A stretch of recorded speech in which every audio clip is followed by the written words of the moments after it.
오늘 또 그대의 최고의 날입니다. 임은미 선교사 묵상입니다. 2023년 11월 9일 목요일 최고의 날. 나는 어떻게 내 마지막 날을 기도하는가? 사사기 16장. 어제는 아침부터 돌아가신 엄마와 아빠 생각에 울었다. 그리고 오늘 이 새벽은 어느 담장한 식구의 손편지 글에 울고 있다. 담장 밖에 있는 사람들에게는 너무나 손쉽게 구할 수 있는 성경책, 그리고 제정만 된다면 역시 너무나 쉽게 구할 수 있는 수많은 좋은 기독 서적들. 그러나 담장한 식구들에게는 그렇지 못하다는 것. 나는 상담하고 설교하러 다니는 시간들 때문에 담장한 식구들이 보내는 손글씨 편지를 매일 읽지 못하고 때로는 한꺼번에 몰아서 보게 된다.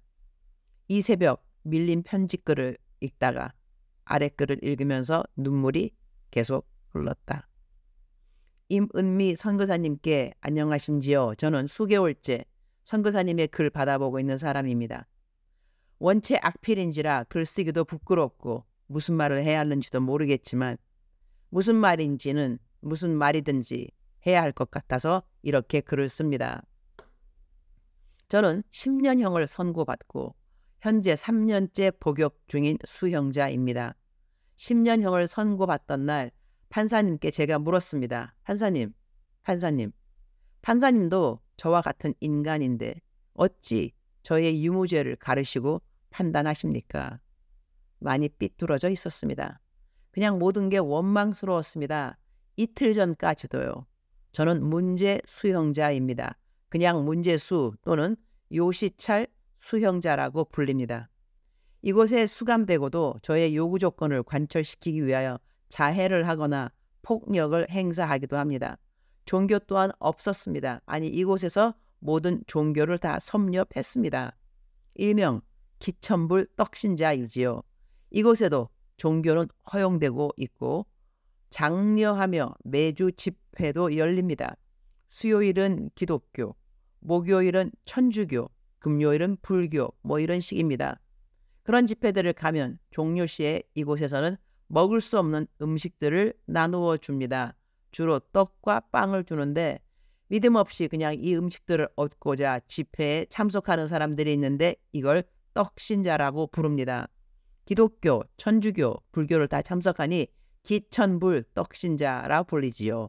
그만큼 저는 종교에 관심이 없었습니다. 아니, 솔직히 가증스러웠습니다. 이곳 빵제비들이 하는 말이 있습니다. 빵제비라는 말은 이곳을 제 집처럼 자주 들락거리거나 징역을 많이 받은 사람들을 가리키는 은어입니다. 악의 등가 교환이라는 말이죠. 무슨 말이냐면 나쁜 짓을 일삼던 사람이 이곳에 오면 아주 착해집니다. 아니, 착해지는 게 아니고 착해지는 척 하는 거라고 저는 생각합니다. 같은 방 사람들을 빨래도 해주고 매일 성경을 읽습니다. 이 사람을 기억하실 수 있는데 생각하시는 바로 그 사람입니다. 전자발찌 살인마. 선교사님, 사람이 변할까요? 변할 수 있습니까?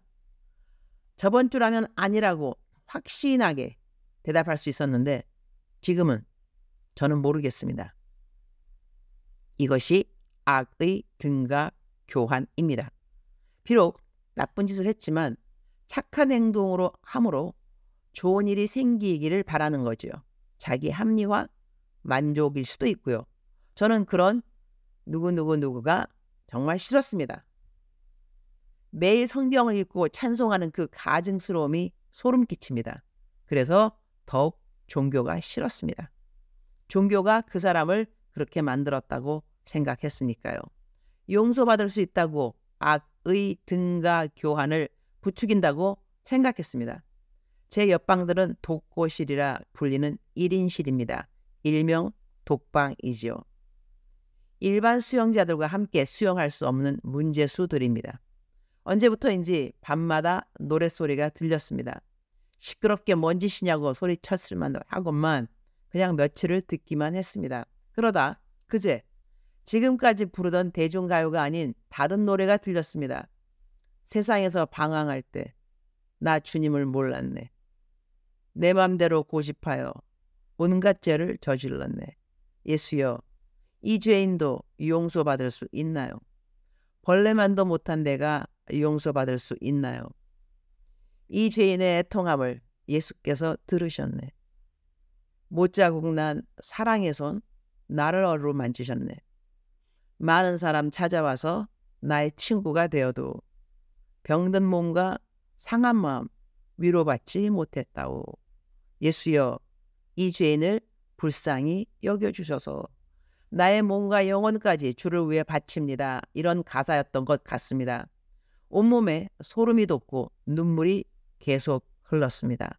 아저씨, 무슨 노래예요? 한 번만 더 불러주세요. 왜인지 흐르는 눈물이 멈추지 않았습니다. 새벽이 돼서야 간신히 진정되었는데 잠을 이루지 못했습니다. 문득 선교사님이 보내주신 인쇄물들이 생각나서 전부 꺼내어 읽기 시작했습니다. 한 번, 두 번, 세 번. 처음엔 뭐야 이게 무슨 말이야. 두 번째는 이분 참 피곤하게 사시네. 세 번째는 멈췄던 눈물이 다시 폭포수처럼 흘러내렸습니다. 너무 궁금했습니다. 과연 진정 나를 향한 계획을 가지고 계신가? 그렇다면 어찌해야 그 계획을 알 수 있을까? 성경에 그 답이 있을까? 급하게 교도관을 불러 부탁했습니다. 주임님, 혹시 성경 한 권 넣어주실 수 있나요? 급해서 그럽니다. 밤늦게 죄송합니다. 제 얼굴을 빤히 보시더니 지금은 새벽이니까 내일 알아보고 남는 게 있으면 바로 가져올게요. 그러시더군요. 감사했습니다. 너무 감사했습니다. 그렇게 밉기만 했던 교도관이 너무 고마웠습니다.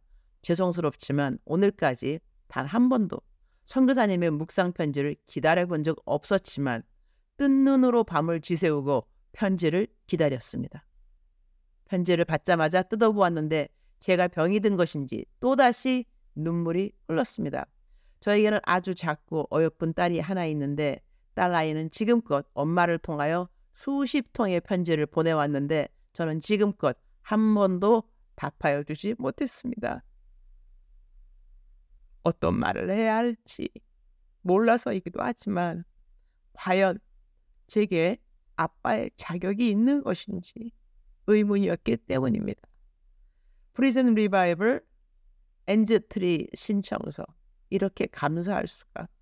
이를 기회로 이번에 딸과 연락해 보려고 합니다. 이 마음을 어떻게 표현하여야 할까요?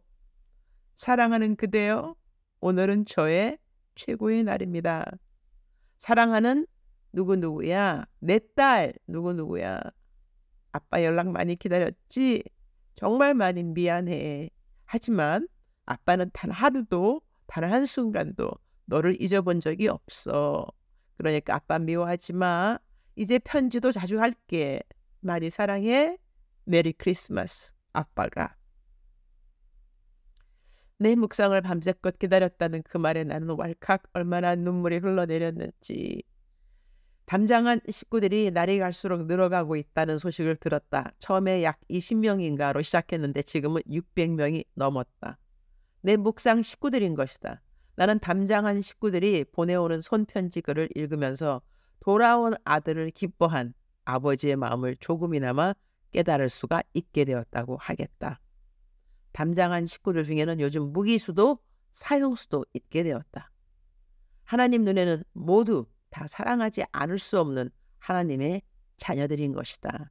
이 새벽 나의 묵상이 이분들에게 하나님 아버지의 사랑을 조금이라도 더 전할 수 있는 통로로 하나님이 사용하여 주심이 너무나 감사하고, 한 분 한 분에게 1:1 매칭으로 나의 인쇄된 묵상을 편지로 보내주시는 모든 프리즌 리바이벌 사역자님들에게 감사를 드린다. 무엇보다 이분들은 한 분 한 분에게 묵상글을 보내면서 자기 담당한 식구들을 위해 기도를 하고 있을 것이니 그 기도가 하나님 앞에 모두 흠미양되고 있음을 역시 감사드린다.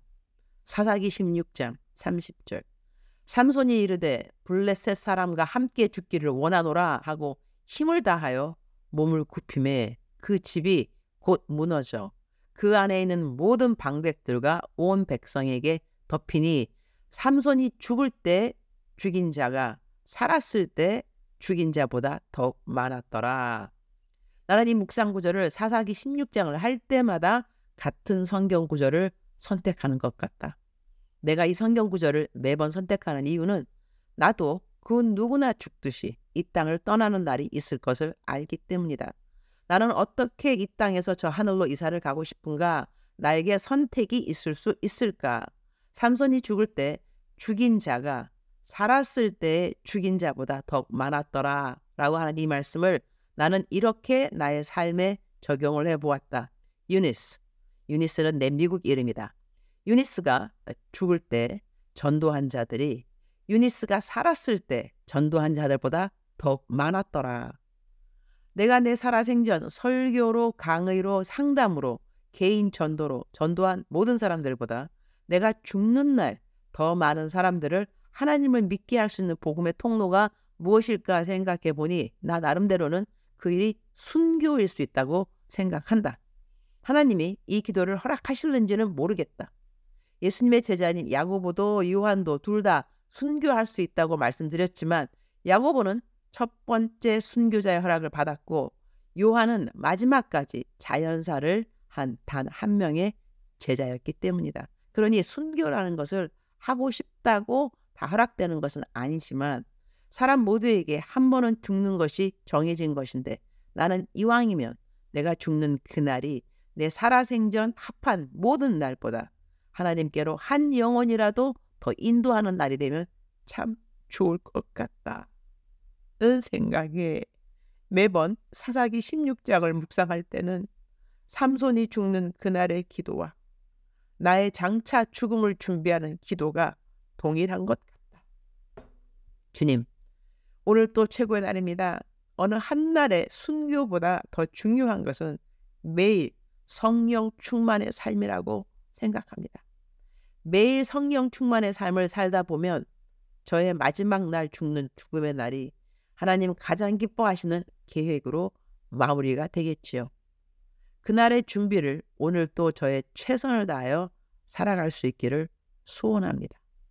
내 안에 선한 것이 하나도 없음을 감사드립니다. 내게 있는 선한 것은 예수 그리스도 한 분이십니다. 그래서 참으로 행복합니다. 바로 이런 행복을 세상 사람들이 이해하지 못하는 것이지요. 이런 사람들을 세상은 감당하지 못하는 것이죠. 제가 그렇게 세상이 감당하지 못하는 사람으로 살아갈 수 있어서 감사합니다. 내 안에 그가, 그 안에 내가. 살아도 주를 위하여, 죽어도 주를 위하여 기승전, 복음 전파의 삶을 오늘 또 잘 살아가도록 주께서 도와주실 것을 믿습니다. 주님 사랑합니다. 주님 감사합니다. 오늘 또 우리 주님 저를 보시면서 하루 종일 기쁘시면 참 좋겠습니다. 작정서 점수 90점. 사랑하는 그대여, 사랑하는 그대여, 출석 부르고 있습니다. 대답하셔야죠. 오늘은 출석만 부를 수밖에 없겠습니다. 묵상이 너무 길어졌습니다. 사랑하는 그대여, 사랑하는 그대여, 하나님 오늘 또 그대를 도와주십니다. 오늘 또 그대의 기도를 들으십니다. 오늘 또 그대는 절대로 혼자가 아닙니다. 하나님과 동행하고 있는 그대 축복합니다. 사랑하는 그대여 사랑합니다. 사랑하는 그대여 축복합니다. 오늘 또 그대의 최고의 날입니다.